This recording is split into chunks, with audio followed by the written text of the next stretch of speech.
वर्षिणि दुर्धरधर्षिणि दुर्मुखमर्षिणि वर्षरते भुवनपोषिणि शङ्करपोषिणि कल्मषमोषिणि कोशरते तनुजनिरोषिणि दिविसुतरोषिणि दुर्मदशोषिणि सिन्धुसुते जय जय हे महिषासुरमर्दिनि रम्यकपर्दिनि।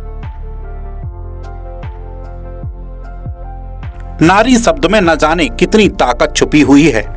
एक नारी अपनी कला के दम पर शहर एवं प्रदेश का ही नहीं बल्कि पूरे देश का नाम रोशन कर सकती है। हम बात कर रहे हैं संगीत नृत्य कला से विदेशों में भी भारत का परचम लहराने वाली डॉक्टर राखी वाजपेयी की।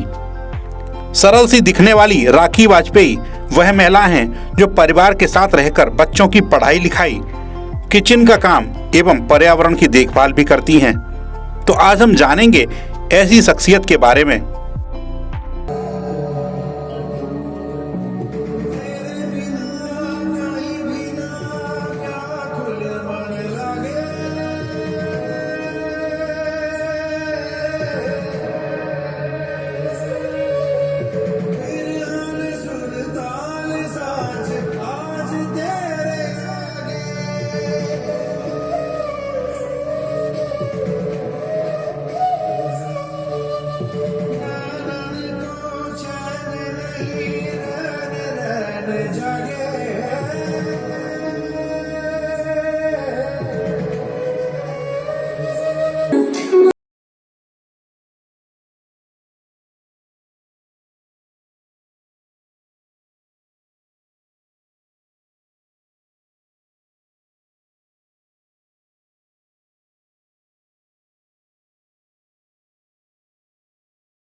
नमस्कार दोस्तों, आज हम आपको अब TV30 इंडिया न्यूज चैनल ले आया है कानपुर महानगर में। कानपुर महानगर में उस शख्सियत से आपकी मुलाकात कराने जा रहे हैं, डॉक्टर राखी वाजपेयी। डॉक्टर राखी वाजपेयी एक ऐसा नाम है जो कानपुर महानगर में ही नहीं, भारत में ही नहीं और विदेशों में इंटरनेशनल लेवल पे उन्होंने अपना नाम किया है और उन्होंने संगीत के माध्यम से उन्हें दुबई, मलेशिया, सिंगापुर जैसे महान शहरों में ही नाम से जाना जाता है। ऐसी शख्सियत जिन्होंने कानपुर महानगर का नाम रोशन किया है संगीत के माध्यम से। आज TV30 इंडिया न्यूज चैनल में मैं उनसे आपकी बात कराने जा रहा हूं।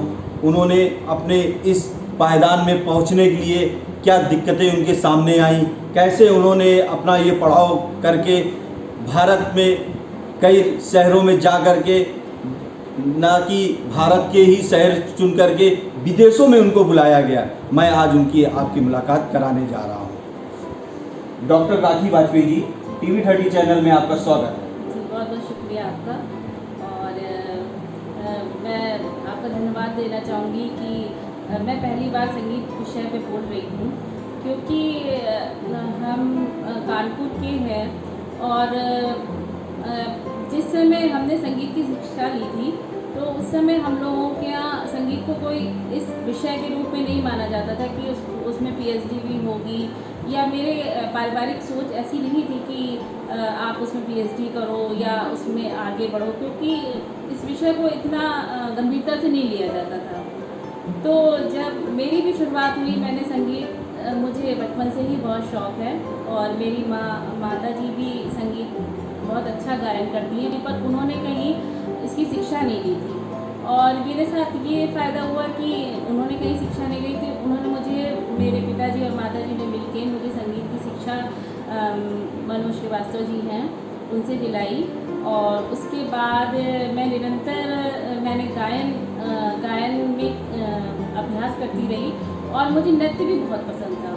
जैसा कि आपको संगीत में बहुत रुचि रही जी, और आपने संगीत में आगे बढ़ती चली गई, ऐसा कभी कोई ऐसी चीज़ आई जिससे आपको लगा हो कि नहीं इससे हमें इससे तकलीफ हो रही है या मैं इस कारण से मैं आगे नहीं बढ़ पाऊंगी, या कोई रुकावट आई या कोई परिवार से कोई दिक्कत आई, ऐसा कुछ हुआ क्या? देखिए, संगीत विषय एक कलात्मक या ये कह सकते हैं इसका प्रदर्शन किया जाता है। संगीत विषय एक ऐसा नहीं होता जैसे आप और भी सब्जेक्ट पढ़ेंगे तो आप घर बैठे पढ़ें। संगीत विषय में अगर मैं किसी से कहती हूँ मैंने पीएचडी किया तो आज तक एक छोटा बच्चा भी मेरा टेस्ट लेने पे आ जाएगा कि अच्छा आप सुनाइए। तो संगीत विषय एक ऐसा होता है जिसमें निरंतरता, आपको अभ्यास की ज़रूरत और प्रदर्शन की ज़रूरत दोनों ही होती है। और संगीत एक ऐसी चीज़ होती है कि या तो आप दो तरह का संगीत होता है, या तो आप उसको मनोरंजन की दृष्टि से गाएं बजाएं या उसका इस्तेमाल करें, या फिर आप उसको आध्यात्मिक, जैसे कि हमारे मंदिरों में होता है कि आध्यात्मिक दृष्टि से बहुत से लोग सिर्फ भगवान के लिए गाते बजाते हैं, भजन करते हैं। तो ये संगीत की दो शाखाएं हैं, नृत्य और गायन। और ये परमात्मा का, मेरी सोच है कि मैंने भगवद गीता पढ़ी हुई है तो उसमें यही कहा है कि भगवान श्री कृष्ण ने कि आप निरंतर संसार में जहाँ भी संगीत है वहाँ मेरा ही रूप है। तो मैंने इसी रूप को भगवान की साधना और अभ्यास, गायन और वादन के रूप में, गायन और नृत्य के रूप में उसको स्वीकार किया। और बाधाएं तो देखिए, जो नई सोच होती है तो आती ही हैं, यानी कुछ अच्छा होता है कुछ नहीं अच्छा नहीं होता तो है। राखी जी ये बताइए कि जैसे बाधाएं आई तो आपके माता पिताजी ने आपका इसमें सहयोग दिया? जी, मेरे माता पिताजी ने बहुत सहयोग दिया। और मेरे पिताजी, मैंने स्वामी हरिदास जी पे पीएचडी की थी, भारतीय संगीत में स्वामी हरिदास जी का योगदान। तो प्रॉपर में तटीय संस्थान है वृंदावन के लोग जानते हैं, वहाँ मैं गई। तो वहाँ जब मैंने ये विषय को चुना था या मुझे यूनिवर्सिटी कानपुर ने जब अप्रूवल मिला था इस विषय में, तो वहाँ पर स्त्रियों का प्रवेश वर्जित था। लेकिन मेरे पिताजी और मेरे माँ के सहयोग से मैं वो गए। फिर हम लोग ने गायन अपना करके उनको मतलब कैसे कन्विंस किया कि नहीं हम लिखेंगे नहीं तो कैसे पता चलेगा कि और लोग तटीय संस्थान स्वामी हरिदास जी के बारे में कैसे जान पाएंगे। स्वामी हरिदास जी वही हैं जो तानसेन जी के गुरु माने जाते हैं। तो फिर और सारे संतों ने फिर मेरी मदद करी। तो बाद में जब मेरी थीसिस कंप्लीट हो गई तो मैंने एक प्रति वहाँ जाके समर्पित जरूर करी, क्योंकि संगीत और आध्यात्म आपस में जुड़ा हुआ है।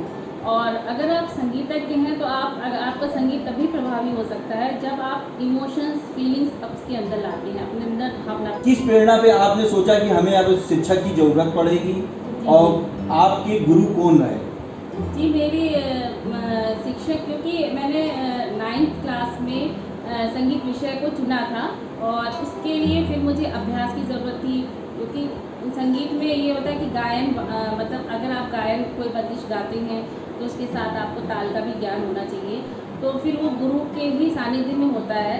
तो मेरा जो है मनोज श्रीवास्तव जी हैं जो जेके में इस समय टीचर हैं, तो उन्होंने मुझे शुरू से शिक्षा दी संगीत गायन की और तालों का ज्ञान दिया। मैंने उन्हीं के सानिध्य में रह के और पूरा डिग्री कॉलेज तक तो मैंने उससे सीखा है। उसके बाद राखी जी, जैसा कि आपने संगीत में बढ़ते कदम आपके आगे बढ़ते चले गए, जी जी, इसमें आपको विदेश में जब आपको सम्मानित किया गया, दुबई, मलेशिया, सिंगापुर, तो पहला सम्मानित आपको कार्यक्रम के लिए विदेश में कब बुलाया गया?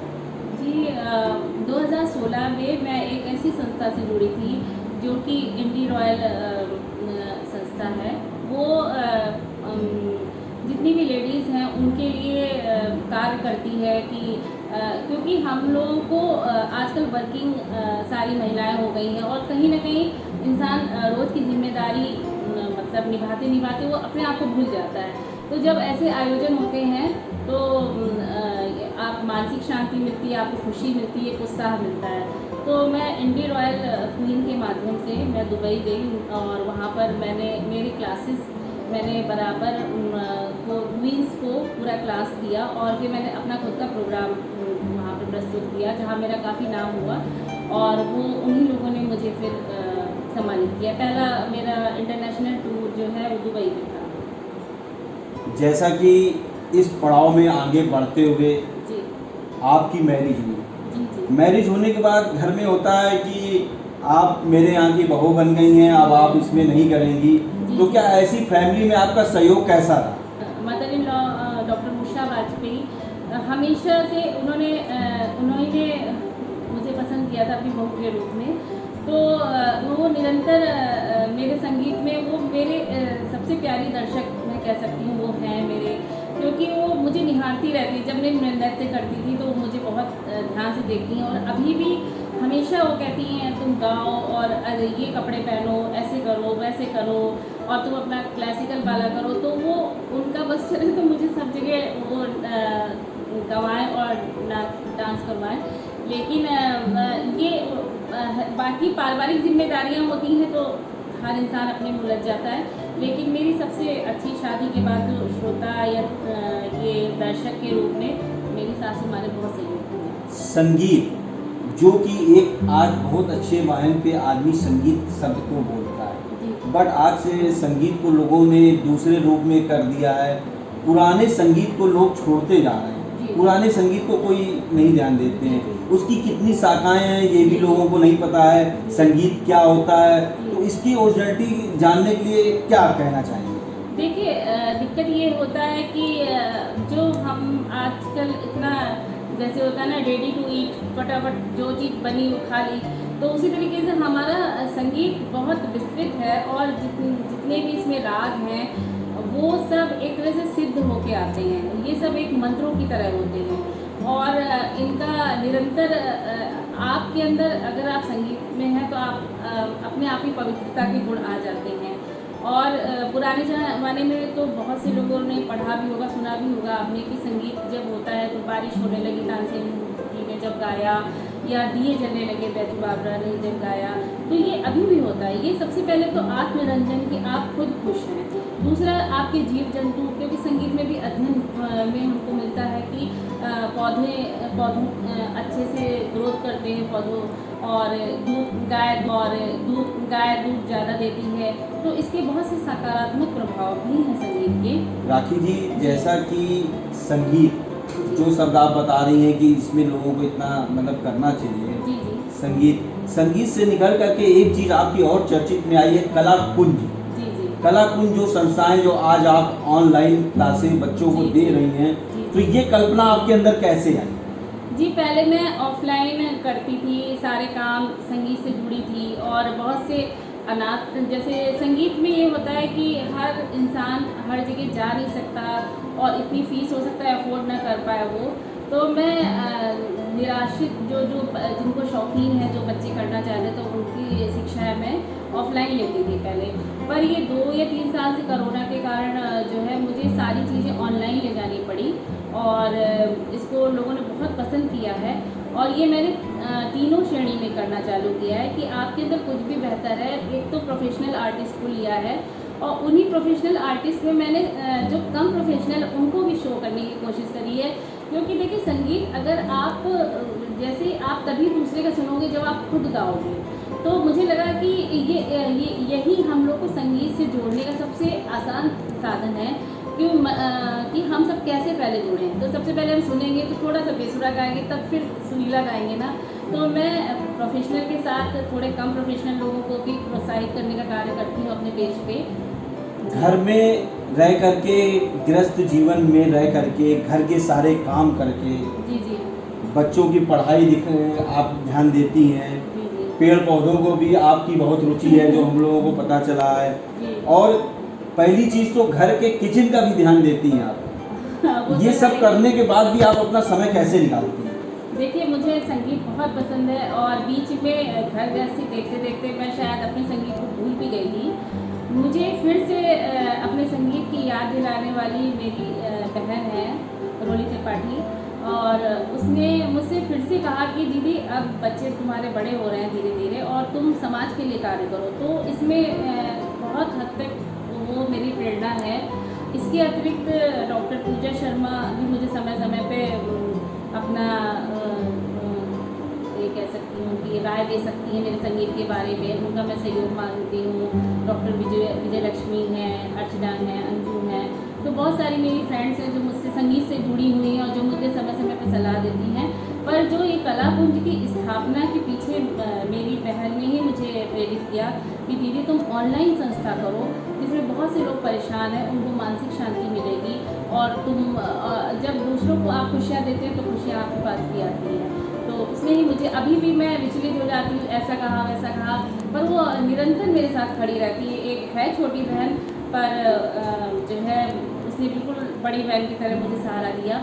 और मेरे भाई जो हैं अंजनी कुमार त्रिपाठी, वो इंजीनियर हैं, उन्होंने भी मेरे, जब मैं थीसिस लिख रही थी तो वो टटिया संस्थान में गए थे, उन्होंने फोटोग्राफी करी और बाकायदा अभी भी वो जो है मुझसे यही कहते हैं कि आपको जीवन में जीना है तो वो सदगुरु के मैसेज मुझे सुनाते हैं, आध्यात्मिक सारे वो देते हैं मुझे।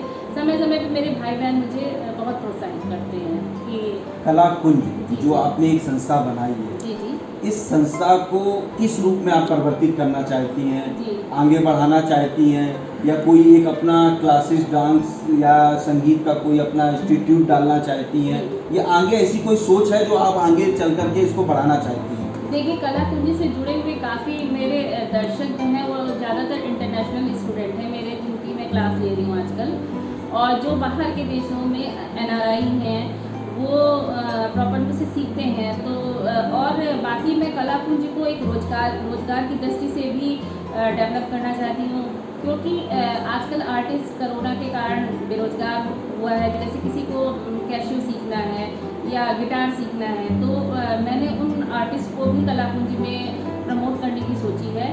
किसी का भी बच्चा सीख रहा है तो ऑनलाइन उसको टीचर नहीं मिलते हैं, बहुत से लोग मुझसे पूछते हैं कि मैम वो उसके गिटार का टीचर कोई बता दीजिए, या आप उसका इवन ढोलक का ही बता दीजिए। तो ये विधाएं हैं, इसमें कोई ये नहीं कि हमारी भारतीय संस्कृति की है तो हम लोकगीत भी लेके चलेंगे और हम गिटार भी लेके चलेंगे, हम सारे वाद्यों को लेके चलेंगे। कुंज मतलब कि हम सारी चीज़ों को लेके चलेंगे। संगीत में जितनी भी चीज़ें हैं सुमधुर हैं, जिससे हम सबको शांति मिलती है, पॉजिटिविटी आती है, वो सारी चीज़ें संगीत हैं, मंत्र हैं। तो मैं इस तरह के संगीत के फेवर में हूँ। बाकी मनोरंजक रूप में भी हम लोग लेते हैं, हल्के संगीत को सुगम संगीत कहते हैं। तो इससे कलाकारों को भी हमारा रोजगार मिलता है। बहुत से मेरे स्टूडेंट ऐसे हैं, जिसमें मैं हिमांशु जी का उदाहरण देना चाहूँगी कि वो बीटेक करते थे, और मैं जब पढ़ाती थी अपनी क्लास में तो वो रात की बीटेक करके वो रात की शिफ्ट करके आते थे और 1 घंटे मेरे क्लास के बाहर बैठे रहते थे कि मैम आएंगी, और फिर वो पूरा रात सीखते थे। तो आज वो जॉब कर रहे हैं, अब वो जॉब कर रहे हैं लेकिन संगीत अच्छा लगता है उनको। तो मैं ऐसे आर्टिस्ट को भी प्रमोट करती हूँ। मुझे राग भेजते हैं गा के, मैं कहती हूँ ये नहीं सही लग रहा है, ये नहीं, ये कुछ अच्छा है कुछ बुरा है। मैं ये नहीं कहूँगी कि बहुत परफेक्ट है। जैसा राखी जी, आपको पहला टूर आपका दुबई में आपको संगीत के माध्यम से जाने को मिला, जी जी, आपको वहाँ सम्मानित किया गया, जी जी। उस कार्यक्रम में आपको क्या प्रतिभा निकल के आई कि मैं इतनी दूर मतलब आ करके और एक कानपुर महानगर जैसे शहर का आपने नाम रोशन किया, जी जी तो क्या लगा आपको ऐसा? जी, वहाँ पर मुझे एक तो आत्मिक शांति मिली, क्योंकि हर एक महिला, वो महिलाओं का प्रोग्राम है, तो वो ऐसी महिलाओं का प्रोग्राम होता है जो कि उसमें 3 कैटेगरी होती है। जैसे कि एक आपका यंग एज का, एक आपका 30 से 40 साल की उम्र में, एक आप जैसे आप 50-60 की उम्र में। तो आप जीवन के प्रति हमेशा सकारात्मक रहें, क्योंकि अगर हम जीवित हैं तो हमें अपने जीवन जीने के लिए कुछ न कुछ तो चाहिए ना। तो आजकल लोग सारी चीज़ हो के भी दुखी हैं, उदास हैं। तो ये सब चीज़ें करते करते हम लोग एक छोटे छोटे बच्चे बन जाते हैं, इवेंट से जुड़े हैं, और कुछ देखा, कुछ हंसी ठिठोली होगी, क्योंकि ये सब चीज़ें हम लोग खो दी है। ये महामारी ऐसी चली है, या हम लोग अपने आप में इतने ज़्यादा व्यस्त हो गए कि एक दूसरे की तरफ देखते नहीं हैं। तो ये संगीत सबको जोड़ने का एक बहुत आसान रास्ता है, अपने आप को भी खुश रखने का और लोगों को भी खुश रखने का। हमारे चैनल के माध्यम से जो संगीत को बहुत रुचित रखते हैं, जी जी, जो नहीं पहुंच पाते उस मुकाम तक, जी जी, या उस तक नहीं पहुंचना चाहते हैं, कई बहुत निम्न परिवार के होते हैं, जी जी, लेकिन स्टूडेंट जो होते हैं वो चाहते हैं कि मैं अच्छा संगीत सीखूं जी जी। या करूं, उसके लिए क्या संदेश देना चाहते हैं? देखिए, मैं तो यही संदेश देना चाहूँगी, क्योंकि आजकल तो देखिए बहुत आसान हो गया संगीत। जो हम लोगों ने पढ़ा था, तो जो हमारे जो गुरु थे, तो वो लोग तो लोगों के यहाँ संगीत सुनने जाते थे, तो तरह तरह के भेष बदल के बंदिशें लिखते थे, फिर वो बंदिश लिख के दूसरे सुन के कुछ बताते थे। कुछ जैसे खानदानी संगीत होता है, तो उसमें क्या होता है कि आप गुरु ही सिखाएगा वो बंदिश। आजकल के इंटरनेट के ज़माने में ये आसान हो गया है कि आप यूट्यूब खोलें और आपको सब गुरमुखी हैं, आप उनको फॉलो कर सकते हैं, सुन सकते हैं, मेडिटेशन कर सकते हैं और अपना मानसिक शांति के लिए तो बहुत ज़रूरी है। तो ये कोई ज़रूरी नहीं कि हम संगीत ले के गायन करेंगे, आप अच्छे श्रोता भी बन सकते हैं। आधी बीमारियाँ इसी से दूर हो जाएगी कि अगर आप कोई भी म्यूज़िक अच्छे से सुनते हैं तो आपको मानसिक शांति मिलती है। मंत्र और संगीत आपस में एक दूसरे से जुड़ा है, तो हमारा भारतीय संगीत तो बहुत आध्यात्मिक है, बहुत विस्तृत है। तो ये मैं ये कहना चाहूँगी कि आप अपने आप को संगीत से जोड़िए। आप नहीं गा पाते, कोई बात नहीं, आप नहीं नृत्य कर पाते हैं, नहीं कुछ बजा पाते हैं, पर आप संगीत सुन तो सकते हैं। आप सुनिए, आपको आनंद आएगा। मुझे तो यही लगता है सबको संगीत सुनना चाहिए।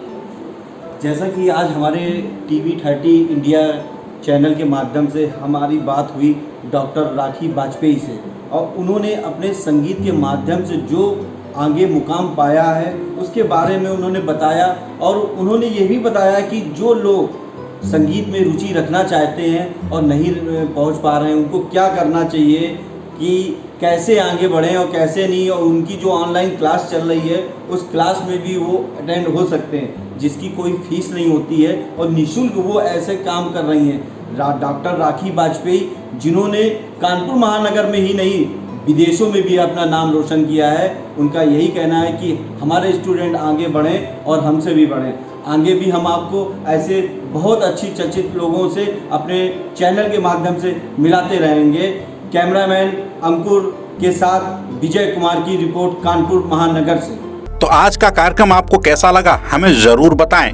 आपकी टीवी स्क्रीन एवं मोबाइल स्क्रीन पर चल रहे नंबरों पे मैसेज के माध्यम से। साथ ही TV 30 इंडिया उत्तर प्रदेश के प्रतिष्ठित केबल नेटवर्कों एवं OTT प्लेटफॉर्म पे उपलब्ध है। TV 30 इंडिया को लाइव देखने के लिए अपने क्षेत्रीय केबल ऑपरेटर से संपर्क करें। National hospital and trauma Centre, Ratan Complex, Kamayani Hospital के पास, Mathura Road, Sikandra. National hospital and trauma centre में है चिकित्सकीय उपचार के लिए ख्याति प्राप्त कुशल विशेषज्ञों की टीम। Doctor Alok Kumar Gupta, brain and spinal एवं neuro surgeon, doctor Manish Gupta, हड्डी रोग विशेषज्ञ, doctor Prashant Gupta, general surgeon, doctor L K Garg, बाल रोग विशेषज्ञ। National hospital and trauma centre में सभी प्रकार के हड्डी के ऑपरेशन दूरबीन विधि द्वारा, joint replacement surgery, fracture, trauma, 1 unit plastic surgery, neuro surgery, पेट के समस्त प्रकार के ऑपरेशन, एक्सीडेंटल दिमाग की गांठ, लकवा, गठिया, मिर्गी का दौरा, कमर का दर्द का इलाज कुशल विशेषज्ञों द्वारा किया जाता है।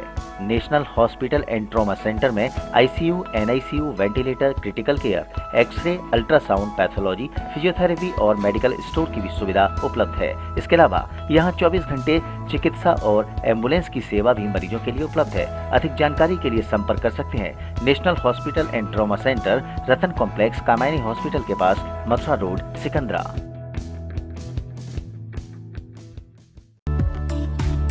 सोलंकी टूर एंड ट्रेवल्स के प्रोपराइटर महेंद्र सिंह सोलंकी द्वारा हाथरस, अलीगढ़ क्षेत्र के सभी सम्मानित लोगों को समर्पित मनोरंजन से भरपूर ब्लू वेव वाटर पार्क, राष्ट्रीय स्तर की मनोरंजन सुविधाओं से सुसज्जित वाटर पार्क। तो सोचना कैसा? आइए, स्वागत है आपका, क्योंकि एक दिन मनोरंजन से भरा तो बनता है अपने परिवार के साथ। ब्लू वेव वाटर पार्क में पता है मंगलायतन मंदिर के सामने, अलीगढ़ आगरा हाईवे, सासनी। संपर्क नंबर है 9214274981 एवं 7534844111।